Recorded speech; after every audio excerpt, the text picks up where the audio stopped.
Bodine Bobcat gardeners. I hope you had fun learning about planting seeds during our last lesson. Let's take a look at the progress our seeds have made since we planted them. Hi from bed 6. It looks like our seeds have germinated or begun to sprout. So the combination of the soil warmed by the sun and the water that we gave them allowed the seed coats to open up and for the baby plant to emerge. Now the plants have a root system, stems, and leaves. Today, we are going to talk about these parts of plants and how they work together to enable a plant to grow. Okay, first, let's start at the very bottom and talk about roots. Roots anchor the plant in the soil or hold it there so that it will stand tall and strong. Roots absorb water and nutrients from the soil.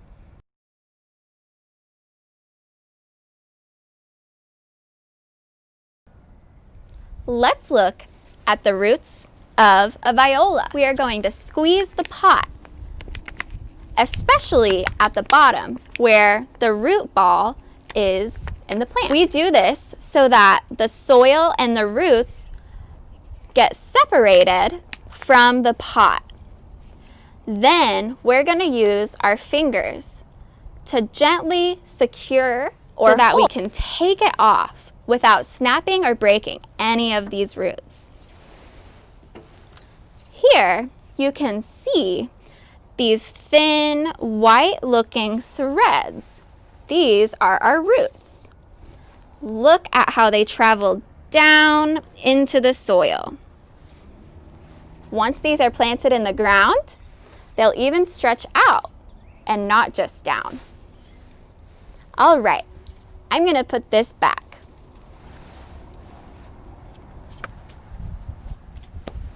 Today, we are going to remove a plant so that you can see its roots. Come on.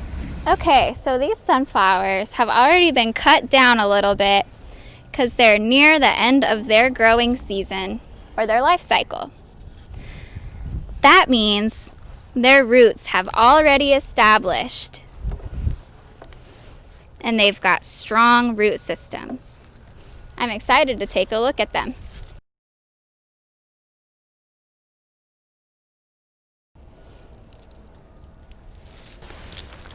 There's a pretty worm. All right, mister, I'm gonna place you here. Be happy.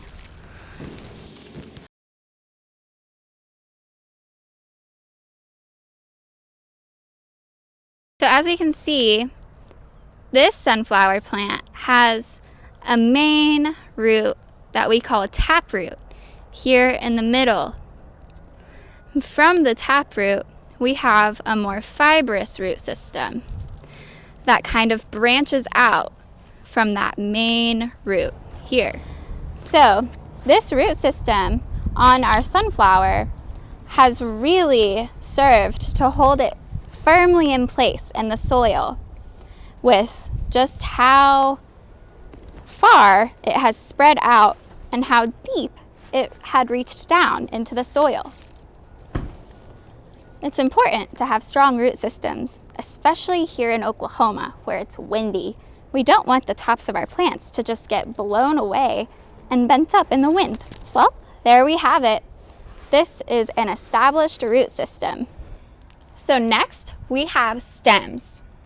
Once the roots have absorbed the important water and the important nutrients, like vitamins and minerals from the soil, those vitamins, minerals, and water are going to travel through the stem, up through the stem, throughout the plant. Stems are also used for transporting food made in the leaves of the plant through the rest of the plant. So we can think of stems as highways that carry important nutrients and water to and from different parts of the plant. Here I am by beds 1 and 2.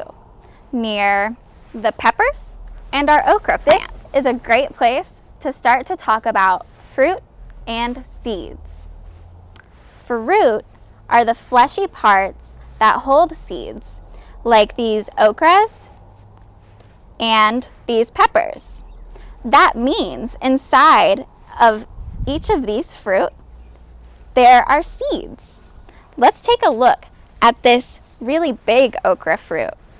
There are plenty of seeds on the inside of it, as you can see right in here. As we learned, seeds are a really important step in the life cycle of a plant.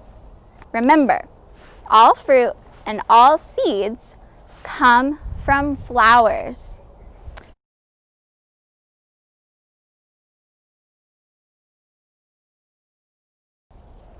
It's kind of fun to think about all the plant parts that we eat whenever we eat pepper or an okra. These are fruits, but we also eat roots, stems, leaves, and seeds. I am going to say some plants, and you try to tell me what parts of them we eat. Are you ready? Okay. Sunflower. Lettuce. Corn. Carrots. And celery. What parts of those foods do we eat? If you said seeds about sunflowers, you're right. We love eating sunflower seeds. Lettuce, we eat the leaves of lettuce. And did you know that whenever we're eating corn, we're eating the seeds of a corn plant? My favorite, carrots, they are the roots of the plant. Carrots grow mostly beneath the soil. Celery, we are eating the stem. Good job. Now, speaking of fruit, I have a wonderful surprise for you. Follow me. We have a watermelon growing big and strong.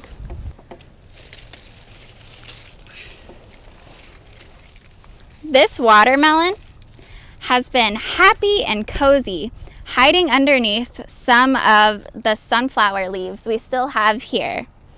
I am so excited to see all of the beautiful black seeds hiding in the pink flesh of this tasty watermelon.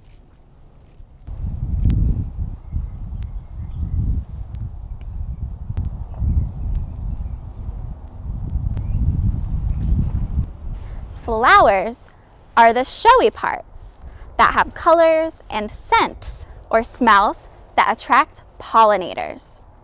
Pollinators help the flower make seeds by spreading pollen all around. Pollinators are things like bees and butterflies, which we often see visiting our Bodine bobcat garden. They sure do love our flowers here. Here I am next to our herb bed where we can look at some different kinds of leaves.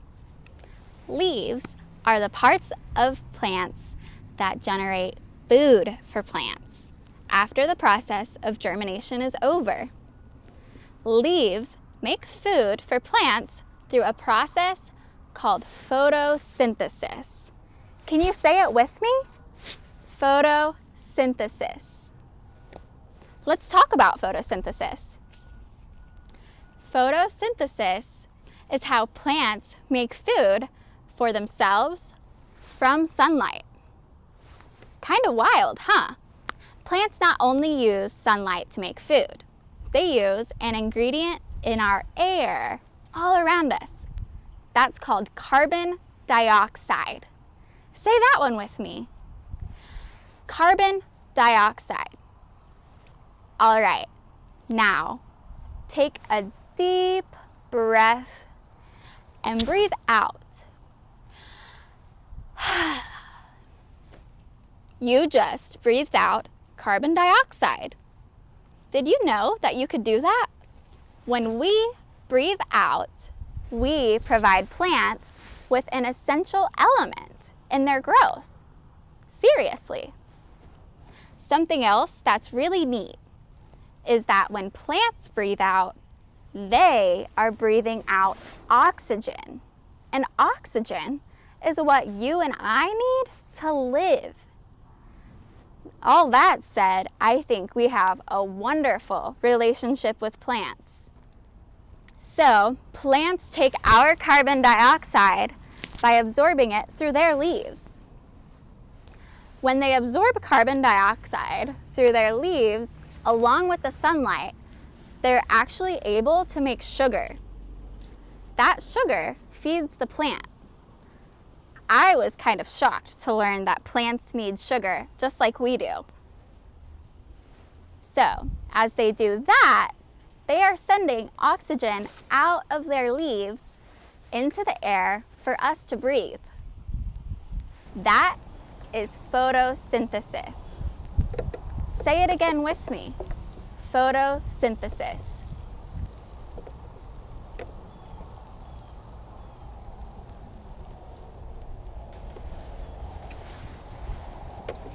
Okay, gardeners, your activities are all about plant parts and what they do.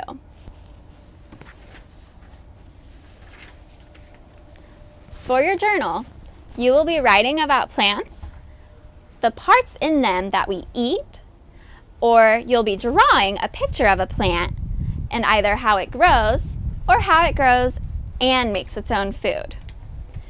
There are a few really fun video links that we suggest for this lesson. Check them out. Well, it was so awesome to see you all, and I can't wait for our next lesson together. Good job, Bodine Bobcat gardeners. Plant your seeds and watch them grow. The light will always know where to go. You will always keep my heart and soul strong.